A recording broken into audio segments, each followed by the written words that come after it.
there Yeah. and not have, you know what I mean? Like if it's like in a real office that has, like if this was one of the rooms of the office Yeah. and we had like a common area, like one of the places we looked at, Yeah. that would be sick to be able to be like, hey, we're having the birthday party at the studio. Yeah. Come on by. Well, I was thinking, well, I mean, on top of that, I agree with that. It'd be cool to have a space to host events at too. I like 100% because there's a million things that we could do with that.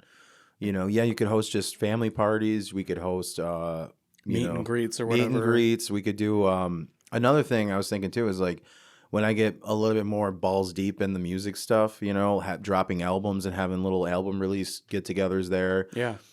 Another thing And I thought also, about also a practice space for music. See, this is where I was going to head to that is that you and I are both musicians. We have been since we were children. Yeah. And we always watched this show called Daryl's House, which was Daryl from Hall & Oates, right? Yeah. And he would have guests over and then they would write music.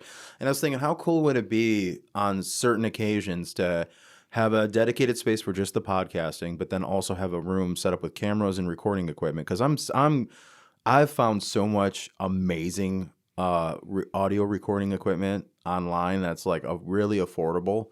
And I was like, I don't have the space for it though. Like, I mean, I saw an entire studio desk with a built-in mixer board that like professional grade high-end studio stuff. And they're selling it for cheap because they've upgraded to something else. And they're like, well, what are we going to do with this, 5,000 pound weight that we don't even use anymore? Yeah. So I'm like, God, like if I had the space, I would have bought. It was like $2,000 for a $30,000 piece of equipment. It's just a price. Because he's just trying to get rid of it. Yeah, it works. Everything works. And I even messaged the guy, but I'm like, I'm not.